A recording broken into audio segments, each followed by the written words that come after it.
नमस्कार. मी प्रांजल सायकोलॉजीमध्ये आपले खूप खूप स्वागत आहे. मी एक प्रोफेशनल सायकोलॉजिकल काउन्सलर, त्याचप्रमाणे लाईफ कोच. आज आपण आपल्या आवडीच्या स्त्रियांच्या विषयावर बोलणार आहोत. हो, कारण बऱ्याच स्त्रियांचं म्हणणं असतं की माझा नवरा आहे, तो माझा आदर करत नाही, तो माझ्याशी नीट बोलत नाही, तो मला घालून पाडून बोलतो, माझा रिस्पेक्ट ठेवत नाही. पण असं का होतं? तर त्याला काही कारणं आहेत का? आपलं बिहेवियर कसं आहे? या सर्व गोष्टी आपण आज बघणार आहोत. बऱ्याच महिलांचं हे पण असतं की तोच माझा मान राखत नाही, तर मी का राखायचा? तो माझ्याशी नीट बोलत नाही, तर मी का त्याच्याशी नीट वागावं? परंतु असं होऊन तो चुकीचं वागतोय किंवा तो तुमच्याशी नीट वागत नाही म्हणून तुम्हीही तसंच वागावं, जर असं तुम्ही ठरवलं असेल तर तुम्ही चुकताय. कारण तसं वागून काय होणार ना? तुमच्या दोघांमधलं नवरा बायकोतलं अंतर हे वाढत जाणार आणि शेवट काय होणार हे तुम्हाला मी वेगळं सांगायला नको. तर नवऱ्यापासून आपल्याला आदर मिळावा, रिस्पेक्ट मिळावा, प्रेम मिळावं, यासाठी आपण आपलं बिहेवियर कसं ठेवायला हवं, यासाठी आपण काय आपल्यात चेंजेस करायला हवे, हे जाणून घेणं खूप महत्त्वाचं आहे. आणि आज आपण त्यावरच बोलणार आहोत. तुम्ही हेही म्हणू शकता की स्त्रियांनीच का, मीच का माझ्यामध्ये चेंजेस करावे, मीच का म्हणून स्वतःला तपासावं, मीच का म्हणून हे सगळं करावं. जर तुम्ही करत नसाल तर मग भांडत राहा आणि घुसमटत राहा. परंतु जर तुम्हाला भांडण, घुसमट यातून जर बाहेर निघायचं असेल तर हा व्हिडिओ तुमच्यासाठी आणि फक्त तुमच्यासाठी. काय होतं, बरेचदा आपल्याला वाटतं की आपल्याला आदर मिळत नाही. आदर म्हणजे काय? तुम्ही जसं म्हटलं तसं ते ऐकत नाही वगैरे वगैरे. परंतु आदर मिळवण्यासाठी तुम्हाला मोठं व्हावं लागतं, समजदार व्हावं लागतं. आता तुमचं त्यावरही क्वेश्चन असेल की मोठं व्हावं लागतं, समजदार व्हावं लागतं म्हणजे काय? आम्ही मोठेच आहोत, आमचं लग्न झालंय म्हणजे आम्ही समजदार आहोत. पण मोठं होणं, नुसतं वयाने मोठं होणं आणि लग्न होणं म्हणजे समजदार झाले असा याचा अर्थ होत नाही. समजदार होणं म्हणजे मॅच्युअर्ड होणं. तुमच्यात किती मॅच्युरिटी आली आहे हे तुमच्या बिहेवियरवरून कळतं. की तुम्ही एक बालिशपणे तुमचं बिहेवियर ठेवता. होतं हे बघा, प्रत्येक नवरा बायकोमध्ये भांडणं होतात, परंतु ती भांडणं वाढवू नये यासाठी आपण काय करायला हवं? तर जी स्त्री एक मॅच्युअर्डली तिथे बिहेव करते, तिथे भांडणं कमी होतात आणि तिला आपोआप रिस्पेक्ट मिळतो. पण आपलं काय होतं बरेचदा की भांडण झालंय ना, मग गाल फुगवून बसायचं, 2-2 3-3 दिवस बोलायचं नाही नवऱ्याशी, किंवा त्यांनी बघितलं तर वेडंवाकडं तोंड करायचं किंवा टॉन्ट मारायचे. यासारख्या गोष्टी आपण करतो. हे आपलं मॅच्युअर्ड बिहेवियर आहे? नक्कीच नाही. तर मॅच्युअर्डली तुम्ही मॅच्युअर्ड झालायत, वयाने लग्न झालंय, तेव्हा झालंय भांडण, तू मैमे ही होते, परंतु ते विसरून आपण त्यातून काहीतरी मध्यबिंदू काढून एक नवीन दिवस चांगल्या पद्धतीने सुरू करायचा. बऱ्याच स्त्रियांना असतं की एखादी गोष्ट झालेली असते, झाली असेल नवऱ्याकडून चुकला असेल नसेल व्हॉटेवर, आणि चुकलाही असेल तर तेच ते तुंतुन किती दिवस नाचवायचं? एखादी चूक झाली आहे, तो सॉरी म्हणतो आहे, अदरवाईज नाही म्हणत आहे, परंतु तुम्ही तीच गोष्ट 10 वेळा उगाळून तुमचं नातं बिघडवता आणि त्याच्याकडून एक्सपेक्ट करता की तुम्हाला रिस्पेक्ट मिळावा. नाही शक्य, ते कधीच शक्य नाही.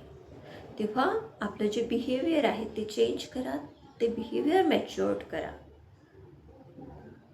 कारण जो व्यक्ती समजूतदार असतो त्याला रिस्पेक्ट हा मिळतोच, हेही तेवढंच नक्की. बऱ्याच स्त्रियांना ही सवय असते की जे काही आपलं नवरा बायकोमध्ये भांडण झालेलं आहे किंवा पटत नसेल किंवा काही गोष्टी तुम्हाला त्याच्या पटत नसेल किंवा मदर इन लॉच्या आहे, सिस्टर इन लॉच्या आहे, आपण म्हणू सासरच्या व्यक्तींच्या आहे, तर त्यावेळी काही स्त्रियांचं कसं असतं की शेजाऱ्या पाजाऱ्यांना त्या चुगल्या करणार, नातेवाईकांना करणार, मैत्रिणींना करणार, माहेरच्यांना करणार. त्यामुळे होतं काय, लोकांचं एंटरटेनमेंट होतं. त्यांना काय पडलंय तुमच्या याच्याशी, ते तुमचं ऐकून घेतील आणि तुमची पाठ फिरली की त्याच गोष्टी बाहेर करतील. ज्या व्यक्तीशी तुमचं पटत नाही, तुमचं नवऱ्याशी भांडण झालंय ना, नवऱ्याशी प्रॉब्लेम आहे ना, त्याच्याशी बोला. बात करने से बात बनती है, बट बातें करने से बातें ही बनती है. जर तुम्ही शेजाऱ्या पाजाऱ्यांना त्या गोष्टी सांगत असाल घरातल्या, देन त्यांना काय, त्यांना एक छानपैकी गॉसिप करायला एक मस्त टॉपिक मिळतो आणि ते करतात. त्यातून तुम्हाला काही मिळतं नाही. तेव्हा ज्या व्यक्तीशी आपलं पटत नाही, त्याचे काय प्रॉब्लेम्स आहेत, त्या व्यक्तीशी बोला. त्याच्यानंतर आपण बघतो की बरेच जण माहेरी सांगतात आणि मग माहेरचा इंटरफिअरन्स वाढतो आणि गोष्टी वाढत जातात. तर तसं करू नका. आपल्या घरात त्या गोष्टी आपल्याच घरात सॉल्व्ह करायचा प्रयत्न करा. त्यानंतर काय होतं की बरेचदा आपला मूड नसतो, मूड ऑफ असतो, चिडचिडपणा वाटतो, हार्मोनल चेंजेस असू शकतात, काही असू शकतं, किंवा एखादी गोष्ट आपल्याला आपल्या घरच्यांची पटत नाही. आणि बरेच महिलांचं मी ऑब्झर्व केल्यानुसार तुम्हाला सांगते की पटत त्यांचं मदर इन लॉशी नाही, सिस्टर इन लॉशी नाही, ब्रदर इन लॉशी नाही, आणि त्यांचा सगळ्यांचा राग निघतो तो नवऱ्यावर. आणि त्या रागाच्या भरात आपण खूप काही बोलून जातो.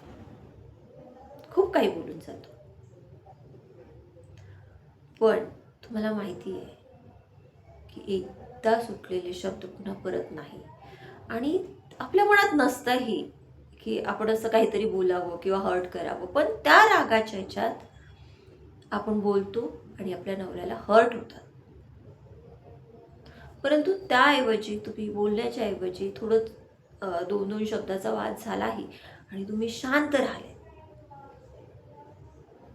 आणि काही वेळाने तुमचा जो काही पॉईंट असेल तो हळुवारपणे सांगितला तर नक्कीच त्याचा फायदा होईल. कसं आहे ना की एकदा आपल्या डोळ्यातून अश्रू निघाले तर ते आपल्याला वापस डोळ्यात टाकता येत नाही. बंदुकीतून एखादी गोळी निघाली तर ती निघालीच. तसं शब्दांचंही आहे. आपल्या तोंडातून शब्द निघाले की ते एखाद्याच्या जर हृदयावर त्याचा घाव झाला त्या शब्दांचा, तर 10 वर्ष 20 वर्ष नाही तर आयुष्यभर त्याच्या लक्षात राहतं, जर ते खरंच खूप हर्ट झाले असतील तर. आणि मग ती मला अशी बोलली होती, तू मला अशी बोलली होती, आणि त्यावरून वाद वाढायला लागतात. त्यावेळेस शांत राहा, चूप राहा. चूप राहणं म्हणजे कमजोरी नाही आहे, इट्स अ मॅच्युरिटी. त्यानंतर नात्यांचा आदर केला तरच आपल्याला आदर मिळेल. आपल्याला नवऱ्याचा आदर केला तर नवऱ्याचा आदर मिळेल. सासरच्या माहेरच्या मंडळींचा आदर केला तर आपल्याला आदर मिळेल. परंतु बरेचदा आपण करतो की नाही, तो माझ्याशी नाही वागत आहे ना, मग मीच का, ती मला विचारत नाही मग मीच का, हा मी मध्ये येतो आणि प्रॉब्लेम्स वाढतात. तुम्ही आधी नव्हते तसं, तुमचं छान पटायचं, तुम्ही मिसेस झालाय नक्कीच, पण तुम्ही मिसेस झालाय तर काही गोष्टी मिस करता का याचाही विचार करा. का करता? तुमच्या चेहऱ्यावरचं स्माईल खूप इम्पॉर्टंट आहे. नवऱ्याला सासरच्याला तुमच्या चेहऱ्यावरचं स्माईल दिसलं, आजूबाजूंचे तर सोडाच, त्यांना वाटतं हां छान आहे सोनं हसत काय, किंवा नवऱ्याला वाटतं की बायको खुश आहे.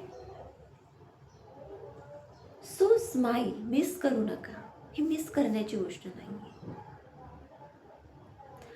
त्याचप्रमाणे पहिले तुम्ही नवऱ्याला वेगवेगळे सरप्राईजेस देत होता, आता कुठे गेले सरप्राईजेस? टिफिनमध्ये एखादी आपली जॉईंट फॅमिली असेल, टिफिनमध्ये छोटेशी चीट टाकायच्या, काही आणायचं आहे, सांगायचं आहे, ओपनली बोलू शकत नाही आहे. नवरा ऑफिसला गेल्यावर त्याला मिस कॉल द्यायचा, कॉल करायचा. हा रोमॅन्टिकपणा कुठे गेलाय? तो हरवू नका. आजही त्याला जिवंत ठेवा. कारण या छोट्या छोट्या गोष्टीमुळे एक प्रेम निर्माण होतं आणि त्यानंतर आदरही मिळतो. आणि आपल्या या सगळ्या शेवटचा पॉइंट म्हणजे विश्वास. जिथे विश्वास आहे तिथे आदर आहे. आज तुम्हाला एखाद्या गोष्टीत आदर नसेल मिळेल, पण इमानदारी जर तुमच्यात असेल तर लाईफ पार्टनर तुमचा आदर करतोच. पण आपल्या नात्यांमध्ये इमानदार राहा. कारण बरेचदा काय होतं की जेव्हा आपण नात्यांमध्ये अविश्वास निर्माण होतो, इमानदारी म्हणजे प्रत्येक गोष्टी ट्रान्सपरंट ठेवा. काही लपवाछपवी नवऱ्यापासून करू नका, तुम्हाला नक्की आदर मिळेल. एकदा प्रेम कमी असलं तरी चालेल, पण विश्वास असणं खूप महत्त्वाचं आहे. विश्वासावरच संसार चालतो. तेव्हा नात्यांमध्ये विश्वास ठेवा. कसं आहे ना की जेव्हा शक एका हजबंड वाईफमध्ये येतो तेव्हा प्रेम आणि विश्वास, ज्या दरवाजाने शक तुमच्या घरात आलाय ना त्याच दरवाजाने प्रेम आणि विश्वास निघून जातो. तेव्हा तुम्ही इमानदार राहा आणि कधी तुमचा विश्वास नात्यातला तुटू देऊ नका. जर आपण असं बिहेव केलं तर आपल्याला नक्कीच आपल्या पतीकडून, आपल्या नवऱ्याकडून आदर मिळेल. पण तुम्ही म्हणाला तर हे मी माझ्यातच का चेंज करावं?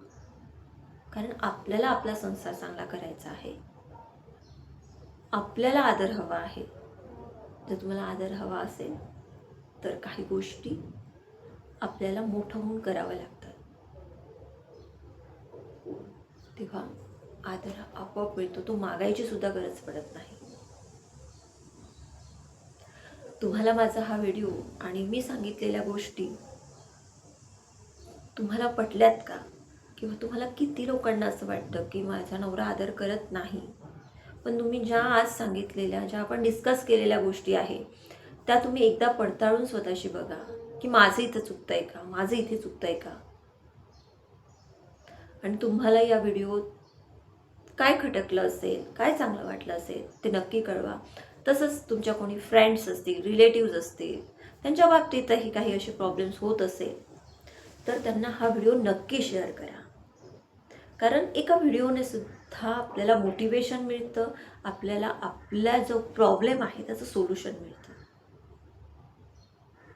कारण बऱ्याच घरांमध्ये, बऱ्याच महिलांमध्ये हे प्रॉब्लेम्स झालेले आहेत. तेव्हा आपलं एक शेअर जर कुणाचं लाईफ वाचवू शकत असेल, कुणाचं कुटुंब वाचवू शकत असेल, त्याच्यासारखं पुण्य नाही. तुम्हाला जर काही आणखी काही प्रश्न असेल तुम्ही मला कमेंट्स करून नक्की कळवा. तुर्तास इथेच थांबूया.